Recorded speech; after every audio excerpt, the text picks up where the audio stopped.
my producing partner. Hey, Mo and I host a show here every Tuesday night, and it's called Manifesto, 8 p.m. every Tuesday, and it's usually a free show when it's not New Year's Eve. So you should definitely come back. And let's welcome to the stage the very funny Mo Fathelbab, everybody. Give it up for Tim Ellis! Tim Ellis is a very funny individual. I've known Tim Ellis for 12 years? 12 years. We're coming on 12 years. We're old men. We're very old men. We're old, yeah. We're all old. We're gonna die. And this is how I want to start this off. So, I just moved back from LA. Yeah. No, LA is an experience. LA, here's the thing. I love Los Angeles, but I am from New York, as you can tell from my attire. I'm a huge Yankees fan. I'm a huge New York fan. I even like Mayor Bloomberg, and he's a dick. So, yes. But, I mean, it's New York. I can't even name the mayor of LA. I think they just had a new one. But, I moved back, I need to move back out of LA. Like, I needed to move out of LA quickly. So now I'm staying with my mom. And I'm 34 years old. So I've not spent a lot of time with my mom, like more than a week or more than whatever, for a period, since probably before college. So this is the most interaction I've had with her. And it really happened because I went through just a very extreme, very brutal breakup with somebody that, as a man, it's kind of weird to say it was an abusive relationship, but it turns out that men get abused too, but you don't want to like you don't want to get into that whole thing where like, oh man, I'm abused, and do the whole men's rights bullshit thing, and then, because, obviously there are people that do get hurt, and people, there are women who, that definitely need protection from abusive spouses and abusive boyfriends and abusive fathers and stuff like that. But then you realize that, like, as a human being, you interact with dicks all the time. So I went through a pretty bad breakup. As an example, I was accused of manipulating her cat into liking me more than her by showing it actual affection. So it was a thing. And before coming out to LA, I had to go see a therapist. And it just became a thing. Because I was doing the man thing. I just didn't want to, I didn't want to admit I had a problem. That was a thing. Nah, it's no big deal. I can handle it. I'm a big, she's a tiny person. She was a tiny girl. So it was like the honeymoon has been in reverse. Where like, she was rough Trandem. So I was the one being threatened with going to the moon. It's a weird thing. So anyway, so in Los Angeles, there's there's a set of therapists in LA that's different in New York, because I started seeing a therapist here in New York. But in Los Angeles, the first therapist I went to, and I was like, this is what I'm going through. I've been going through some work stuff, and I'm going through these other things. Plus, just mentioning the relationship and just giving her the basics, A, B, and C. The first therapist I went to cried, hugged me, and then walked out of the room in the middle of the session, and I never saw her again. The second therapist I went to was a hippie. Now, she was a very sweet lady, but she was very much into body language. So if I got tensed up, she can sense it, and she tried to, try some new age things. She was very mellow, and I do have a depressive personality, so I get depressed, and it's always my fault. Everything's my fault. And before I came to New York, she had never lost her cool before. She'd never lost her cool before until she met me. Because I was taking the blame for everything. Oh yeah, I am a shitty person. I am such a terrible human being. She's right. There was nothing about me to love. And a hippie yelled at me, grabbed me and shook the shit out of me. It was a hippie. I'm standing with a hippie. A Buddhist hippie. So I made a Buddhist hippie very violent. Very violent because that's how That's how it was. That's just how it was, because I just couldn't wrap my brain around the fact that, like, certain things, there are bad people in the world and I shouldn't be internalizing a lot of stuff. By the time I came to New York, that therapist offered to fight my ex-girlfriend. So there's a difference between LA and New York. And staying with my mom was, in a way, was cathartic in a sense, because I got to see why I'm fucking up with women by being with this seemingly sweet 65-year-old lady whose birthday's coming up. Her birthday's coming up, so I should get some stuff. I should get her a present. But I could not. I needed it. So I've been spending a lot of time with her from September on. But the thing is, she's of the age, I'm the oldest of 3. I come from a very conservative Muslim family. Conservative in the sense that religiously we were very liberal when it came to religion. We believed in equal rights, like women needed to vote and stuff like that. So we grew up in a very liberal household. Never say a bad thing about Israel. My parents are from Egypt. They fought 3 wars. Egypt fought 3 wars against Israel. Not one bad thing in the household. We couldn't. And that's how liberal that household was. But it's still a spiritually religious house. So it's conservative enough where my mom still can't say the word affair while referring to a politician who got caught with whatever. She says, he knew a woman. So that's how religious. It's so religious that I did not know that she had her period until I was 18 years old. Because every time it was that time of the month, she was sick. So for 18 years, I thought we were living with a person who had a condition.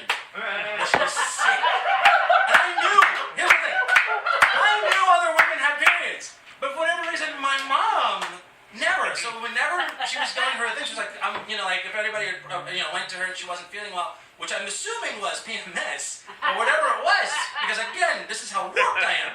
I don't know. She would say she was sick. So me being the oldest child, the oldest son, would defend her if my younger siblings would just be, cause too much of a ruckus around the house. I would go, be quiet, mom is sick. She's sleeping, whatever. Again, she was just going through regular stuff. This is how conservative the household was. I didn't know. Muslims, again, that's the thing.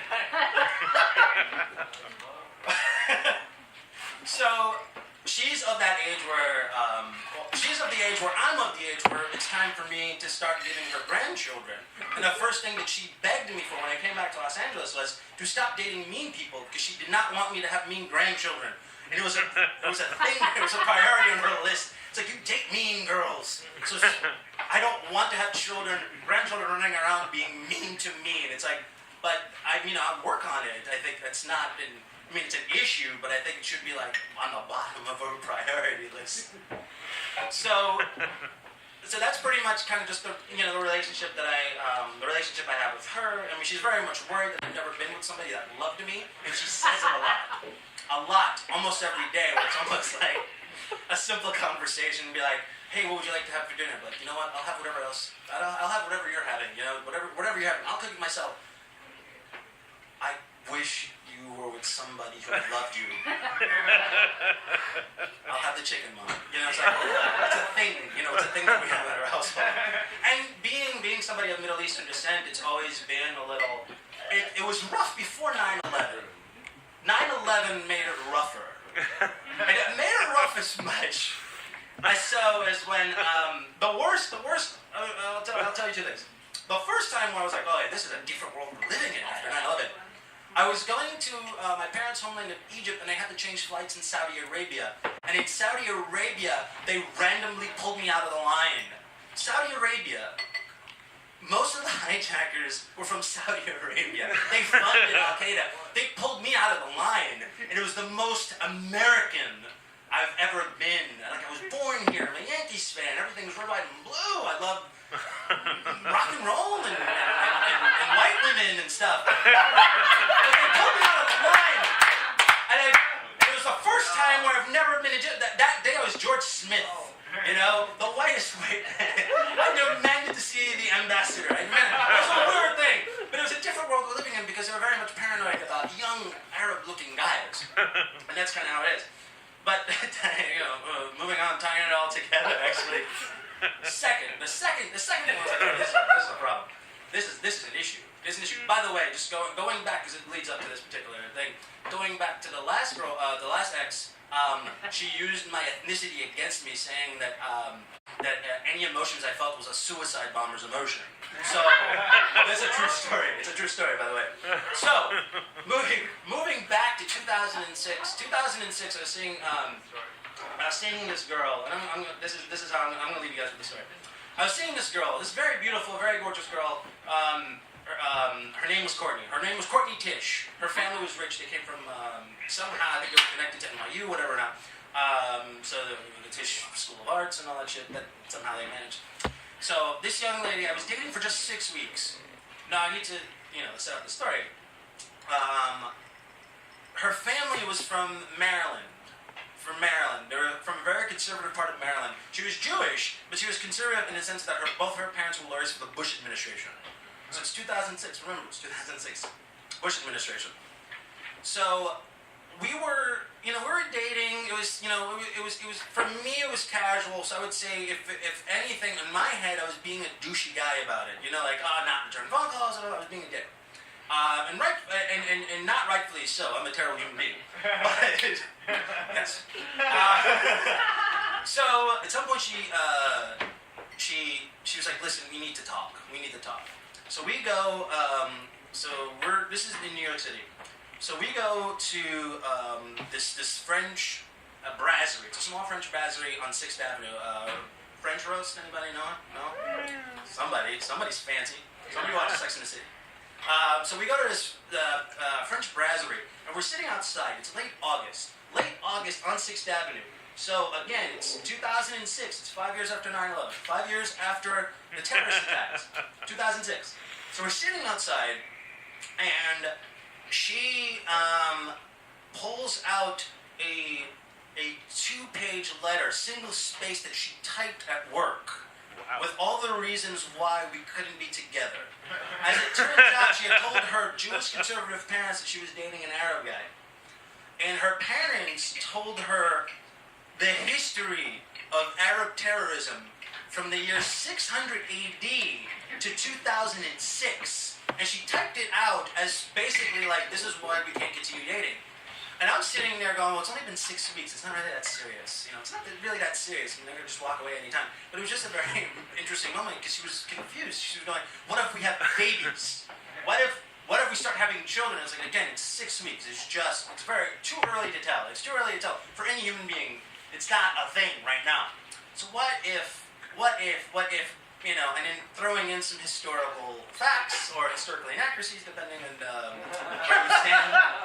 Inaccuracies. Anyway, so it's pretty much just a litany of just complaints that Jews have had against Arabs since whenever, And it's like, well, I think it's a two-way street. I think, things are more complex about it. Colonialism and stuff. She wouldn't have any of it. I'm trying to reason with somebody who doesn't want to be reasoned with. All right. We're sitting outside, similar to this table setup.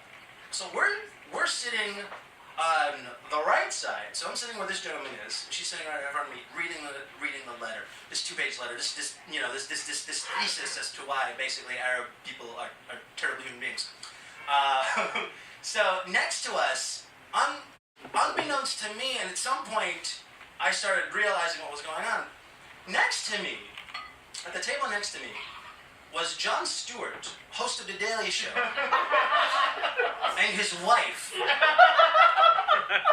He's sitting where this young lady's sitting. So he's trying to catch my eye. He's overhearing this thing. His wife is trying to get him to not listen in. Like, this is awkward. This is not a thing. He's trying to catch my eye to look at me, to pretty much go, like this non-verbal agreement of going, I love you so much because you're allowing me into this cesspool right now. I get to witness this train wreck. This is a thing. So he'd shrug, like a thing. It's a, And she ended the letter, again, this is 2006, it's the summer, by pointing to the 2 lights that were coming out of Ground Zero, blasting into the sky, going, this is the very